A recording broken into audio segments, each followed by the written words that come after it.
감독님과의 두 분이 아니고요, 한 분과의 질의 시간이 있겠습니다. 스기노 키키 감독님 들어와 주세요. 박수로 환영해주세요.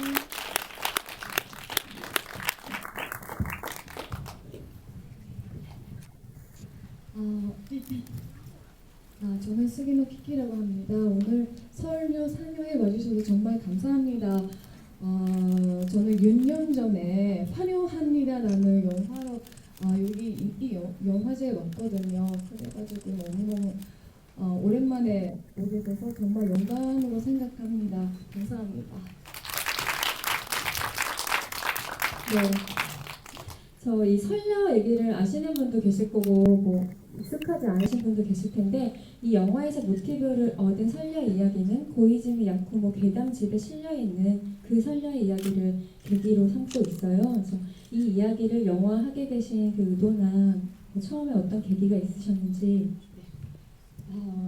そうですね、3年前に小泉八雲の原作を改めて読んだ時に、この話が現代ですごく必要なお話だなというふうに思いました。なぜかというと、原作には雪女と、美濃吉人間との間の子供がほとんど描写されていないんですけれども、その子供の存在って一体何なんだろうって考えた時に、やっぱり根血じゃないですか。根血の存在を現代風にアレンジして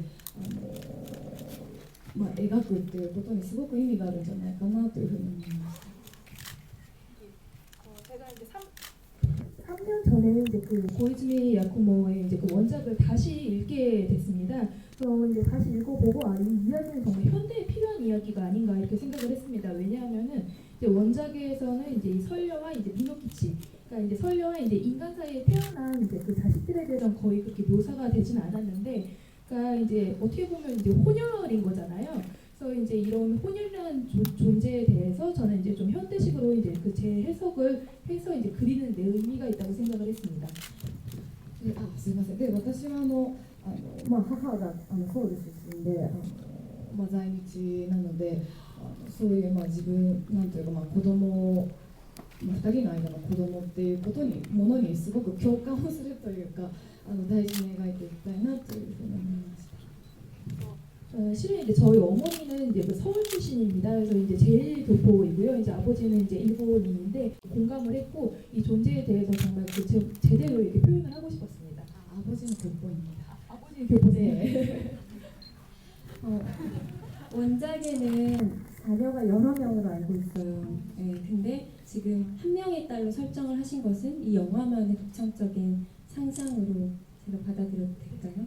네, 어떤 의도를 가지고 이 인물을 지으셨는지 궁금합니다. そうですね、10人を1人にしたっていうのはやはりその存在を凝縮させたかったという意味があります。で、その子供の梅の存在はやはり雪女の2代目雪女としてどういう人生を歩んでいくのか、彼女の、未来には多分ものすごい困難もあるけれども、彼女こそ未来の星なんだと、未来の光なんだっていうふうに描きたかったです。 그 원작에서는 이제 그 자녀가 10명입니다. 근데 이제 10명의 자녀를 저는 이 작품에서는 이제 한 명으로 표현을 했는데, 그 10명의 존재들을 이제 한 명의 이제 다른 축을 했다라고 이제 봐주시면 될 것 같습니다. 어떻게 보면은 이제 이 우메라는 이제 그 딸의 역할은 그 2대째 이제 그 설녀로서 이제 이 아이가 이제 앞으로 어떤 인생을 살아갈까 이런 것을 이제 표현을 하고 싶었고, 이제 앞으로 이제 그 미래를 살아가는 데 있어서 이제 여러 가지 이제 어려움도 있겠지만 이 아이의 이제 존재야말로 이제 그 미래의 빛이 아닌가 이런 걸 좀 표현을 하고 싶었습니다. 네, 그래서인지 저는 이 영화를 봤을 때 설녀 리부트라던가 설녀 비긴즈 막 이런 느낌을 받았고, 영화를 보신 분들도 그렇게 느끼셨을 것 같은데 그 2편을 기대하게 만드는 거예요, 시리즈를. 혹시 계획이 있으신가요? 근데 이번에도 개봉했을 때는 그 아이 얘기 또 그 다시 한번 리부트 같이 할 수 있으면 좋겠다는 사람들이 많이 있었어요. 네, 저도 딸의 이제 이야기로 생각해 볼게요. 네, 꼭 생각해 보시기 바라겠습니다. 그 그 시간이 없으니까 제가 질문을 한 개만 더 하고 여러분들께 마이크를 드릴게요. 그 영화의 처음에 오프닝 시퀀스가 흑백이잖아요. 너무나 아름답게 느껴졌고 뭐 일본의 5, 60년대 일본 영화를 보는 느낌까지 있었어요. 그리고 그 분위기 안에서 설녀가 등장하기 때문에 첫인상이 굉장히 인상적이었거든요. 근데 이 현대의 설녀를 불러오시면서 관객들한테 설녀를 어떻게 보여줄 것인가 첫 번째 모습으로 그걸 되게 고민하셨을 것 같아요. そうですね、原作を読んだ時に雪女の存在が日本ではやはり怪談なので怖い存在として描かれてきたんですけれども、私は最後秘密をばらされてでも夫を殺せずに自分が去っていく雪女はすごく人間的なんじゃないかなというふうに思ったんですね。なのでそういう私の解釈というか解釈を持ってこの雪女を映画の中で表現してみたいなというふうに思ったんですけれども、一番初めのオープニングのシーンは、やはりちょっとこう伝説的というか時空を超えていく感覚を出したかったので白黒にいたしました。 저는 이제 이 원작을 읽고 이제 설녀의 이제 그 존재가 원래는 이제 그 괴담에서 이제 그 등장하는 존재다 보니까 상당히 이제 무서운 존재로 이렇게 그려져 있습니다. 이제 그 마지막 씬에서 이제 그 비밀이 탄로가 났을 때 이제 그 남편을 죽이질 않고 스스로가 이제 사라져 버리잖아요. 그래서 이런 모습을 보고 저는 이제 설녀가 정말 매우 이제 인간적이라고 생각을 했습니다. 그래서 이런 해석을 갖고 이제 이 영화에서 설녀를 이제 표현을 했고요. 그리고 이제 오프닝 씬 같은 경우에는 상당히 좀 전설적인 느낌, 그러니까 시공을 초월한 이렇게 느낌을 주기 위해서 이렇게 흑백으로 표현을 했습니다. 네, 이제 여러분의 감상과 질문을 들어보고 싶은데요. 손을 들어주시면 마이크를 드리겠습니다. 이쪽 먼저 받고 그 다음에 받을게요. 네. 저쪽 먼저 네, 하세요. 네. 한 개씩만 부탁드릴게요. 하겠지만요. 네. 그러면은 저기 일단 그 처음에 시작할 때 그 말이 없이 그 이렇게 쭉 나가고 그 굉장히 인상적이고 모더레이터 말씀하신 것처럼 굉장히 아름답고 굉장히 강한 인상을 줘서 참 좋았고 특히 보면은 거기에 이렇게 카메라가 앵글이 이렇게 그 눈 속에 묻혀 있는 듯한 그게 있었어요. 그 저기 위에만 이렇게 보여주는 너무 그 참 푹 들어가 그 감동 있는 그런 거였고. 그래서 물어보고 싶은 게 두 개 있었는데 한 개만 물어보면 그러면 이 그런 그 장면하고 말이 거의 없는 그런 거하고 음향 효과하고 음악 효과하고 굉장히 세 개가 잘 맞아 떨어진 것 같아요. 그래서 그 특히 음악에 대해서는 뭔가 굉장히 신경을 많이 쓰신 것 같은데 하시고 싶은 말씀이 아마 있으실 것 같은데요. そうですね、音楽をすごく、ありがちで人の感情を盛り上げるような音楽にするのではなく、音を一つの自然の一部としてまず作ってほしいなというオーダーをしました。 음악 같은 경우에는 대체로 이제 영화 음악이 이제 사람의 감정을 좀 이렇게 끌어올리는 식으로 이렇게 많이 표현들을 하는데 그거는 좀 배제를 하고 소리도 이제 그 자연의 일부로서 좀 표현을 해줬으면 좋겠다 이렇게 저는 오더를 내렸습니다. で雪女の物語自体がやはり時空を超えていく SF のような物語だなとも思っているのでそうですね、すごくクラシックに物語自体は古典的でクラシックなんだけれども宇宙を感じさせる音クラシックと宇宙的なものを混ぜ合わせて作ってほしいということも言いました。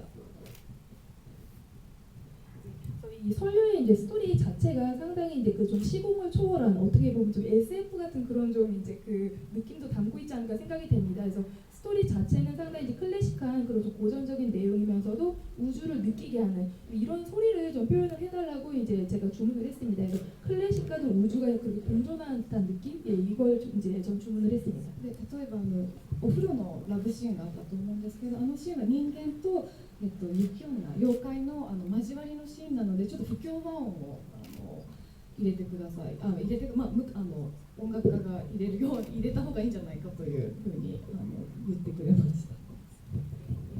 그리고 이제 그 목욕을 하는 씬, 이제 러브 씬 같은 경우에는 사람과 인간과 이제 그 설녀 어떻게 보면 이제 요괴인데 이게 이 둘이 이제 그 정을 통하는 씬 아니겠습니까? 그래서 그 음악 담당하시는 분께서 불협화음을 넣는 것이 좋지 않을까 이렇게 좀 제안을 하셨습니다. 네, 정말 사운드와 음악이 너무 인상적인 영화였습니다. 네. 아까 그 하얀색 옷 입으신, 네. 할머니 옷 입으신 분부터 갈까요? 네. 저는 처음에 제목이랑 그 시놉시스를 잠깐 보고 되게 그 원래 전설처럼 그 시대가 굉장히 고전일 거라고 생각을 했어요. 근데 그 현대 문물하고 전통적인 삶의 방식하고 이렇게 걸쳐져 있는 그런 시대를 일부러 잡으셨더라고요. 근데 맨 마지막에 보면 뭐 신간이 들고 있는 전통적인 등이 그 전기 그 등으로 바뀌는다든지 약간 이렇게 대체되는 그런 씬들이 있고 뭐 미노키치가 산에서 일하다가 공장에서 일을 하게 되는 약간 그 경계를 왔다 갔다 하는 그런 장면들이 있었는데 그 전통적인 삶의 방식하고 현대 문물하고의 이 교차되는 지점에 인물들을 놓은 거는 이제 지금 이 시대에 설레라는 전설을 가져오기 위해서였는지 아니면 뭐 자연이나 인간 사이의 그런 그 간극을 설명을 하시려고 했는지 그게 좀 궁금합니다. そうですね、どちらも表現したかったというのはあります。原作を読んでも本当にいろんな解釈ができていろんな捉え方ができる作品なので、まず読んだ時にやはり雪女の存在は自然の象徴だなということを私も思いました。なので、人間と自然の関係性ということも大事だなと思いましたし、あと3年前くらいに交通事故でかなり4ヶ月くらい入院をしていて手術も何回もしたことがあるんですけれども、その時に、目に見えない存在っていうのがすごく大事だなということを感じたんですね。で、なんでしょう、なんとかそういう雪女の脚本を書きながら自分自身が雪女の話に癒されているなというふうに感じたんですよ。なのでそうですね、そういうお話にもしたかったというのはあります。時代の話をしてないですけれども 제가 직접적으로 이제 시대에 대한 이렇게 답변을 드리지 않게 된 것 같은데 아직 말씀해주신 그 두 가지는 이제 다 표현을 하고자 했습니다. 그래서 이제 이 원작을 한번 읽어보면은 상당히 좀 다양한 이렇게 해석이 가능한 그런 작품입니다. 그래서 읽어보면은 이제 저는 이제 이 설녀가 그 자연의 상징이라고 이제 생각을 하면서 읽었거든요. 그래서 인간과 이제 자연의 그 관계성이 상당히 좀 중요하다 이렇게 생각을 했었고, 그리고 이제 실은 제가 3년 전에 이제 그 교통사고를 당해서 한 넉 달간 이렇게 입원을 했고 또 이제 수술도 상당히 여러 번 했습니다. 그래서 그 이제 시기를 거치면서 참 눈에 보이지 않는 존재가 정말 중요하구나 이렇게 좀 느끼는 계기가 됐고, 또 이제 저는 이 이제 설녀라는 이제 이 시나리오를 제가 쓰면서 제 스스로도 상당히 좀 위안을 많이 받았습니다. 그래서 좀 그런 스토리로 그리고 싶었습니다. 時代の話をするんですけれども、 시대에 대해서 말씀드릴게요. 왜 이런 시대로 잡아만? 一応設定としては現代のパラレルワールドとして存在しているどこかの村でどこかの時代の話という設定にしています。はい、で、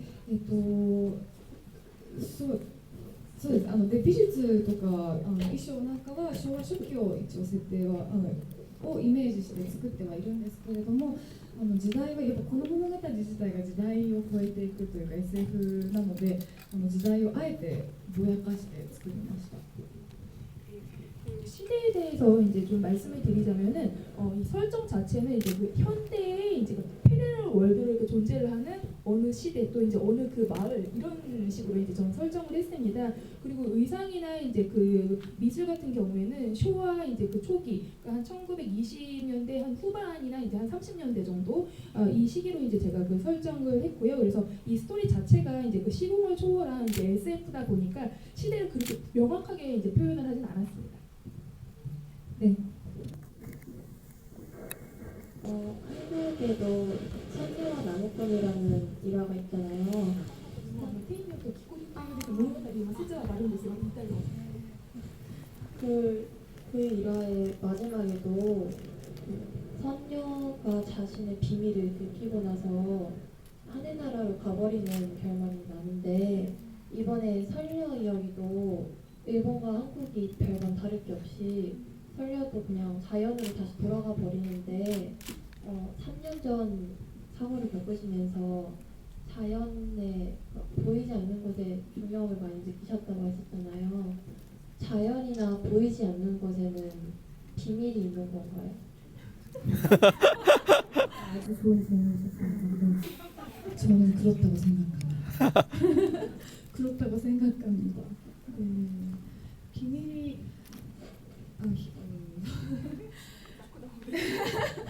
そうですね、秘密があるからこそ人間は生きているような気もしますし、秘密があるから私は演技をしたり映画を作っているんじゃないかなと思います。その秘密を解き明かす、絶対多分一生解き明かせないんだろうけれども、その何かをつかみたいから映画を作って自分は演技をしているんだと思います。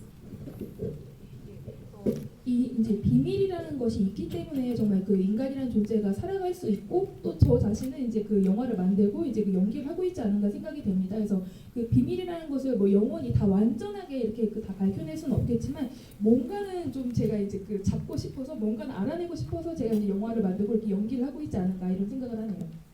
네, 짧게 좀 끝내야된다고 저한테 문자가 왔어요. 한 분 좀 받아보려고 했는데 네, 마지막 제가 마무리를 하고 끝내도록 하겠습니다. 아쉽지만 그 아까 이 영화에 각본 쓰시면서 치유 받으셨다 그런 말씀하셨는데 직접 연기도 하셨잖아요. 그리고 인간적인 설녀를 표현하고 싶었다라고 말씀하셨는데 저는 이 영화에서 설녀의 기본적인 정서가 슬픔이라고 생각했거든요. 어떤 것들을 직접 연기하면서 느끼셨는지 이 영화가 어떻게 기억돼 있는지. そうですね、難しい質問ですけれども、そうですね、雪女の悲しみだったり、怒りっていうものは私自身のものでもあるかなというふうに思っています。その雪女ってやはり得体の知れない存在で、日本社会では受け入れられなかった存在っていう、そのある意味なんですかね、異種としての異種としてどう生きていくのかっていう存在がこう自分自身と重なるところはあって、そうですね、妖怪なのであまり人間的な表現もしちゃいけないし、能面的な演技をしなきゃいけないんだけど、その中でちょっとこう出てくるものっていうのを大事にしながら演じていったような気がしますね。はい、なので一番最後の美濃吉に秘密をばらされて去っていくシーンっていうのはすごくなんかこう自分の中で一番この瞬間に一番夫婦になったな、夫婦としてつながったなっていうこの別れのシーンがそういう風なシーンでした。 그 상당히 어려운 질문을 하셨는데요. 그래서 그 설녀의 이제 그 슬픔, 또 설녀가 갖고 있는 이제 분노, 이게 이제 저 자신의 감정 또한 아닌가 이렇게 생각을 했었습니다. 그래서 이 설녀라는 존재가 이렇게 정체를 이제 알 수 없는 그런 존재인데 어떻게 보면 일본 사회로부터 이렇게 받아들여지지 않는 그런 존재이기도 하죠. 그래서 이종이라고 할까요? 좀 이질적인 그 존재로서 어떻게 살아나가면 좋을 것인지, 그러니까 그 부분이 좀 저와도 이제 좀 일부 겹치는 부분이 있지 않은가 생각이 됐습니다. 그래서 이제 아무래도 요게 이제 좀 이런 존재다 보니까 너무 좀 인간적인 연기를 해서 안 되고 그러다 보니까 어떻게 보면 노라고 일본 전통 예능이 있는데 그 예능에서 쓰는 마스크가 있거든요. 이 마스크와 같은 좀 그런 좀 무표정한 그런 연기들을 많이 했었는데 그런 연기를 하면서도 제 안에서 좀 나오는 그런 것들을 표출되는 것들을 좀 소중히 하면서 이렇게 연기를 하고자 했습니다. 그리고 이제 그 마지막에 미노키치에게 이제 그 미노키치에게 자신의 이제 비밀을 들키고 이렇게 이제 그 떠나가는 그런 씬이 있는데 실은 저는 그 순간이야말로 정말 이 두 사람이 진정한 부부로서 좀 이어진 것이 아닌가 이렇게 생각을 했습니다. 그러니까 헤어지는 장면인데 정말 진정이 두 사람이 정말 맺어지는 씬이 아니었나 이렇게 생각을 했습니다. 이제 오늘 자리 함께 해주신 관객 여러분께 마지막 인사드리고 저는 물러나도록 하겠습니다. 정말 감사합니다. 설녀 상영이 또 두 번 있거든요. 혹시 마음에 드시면 SNS 해주시면 좋겠습니다. 오늘 감사합니다.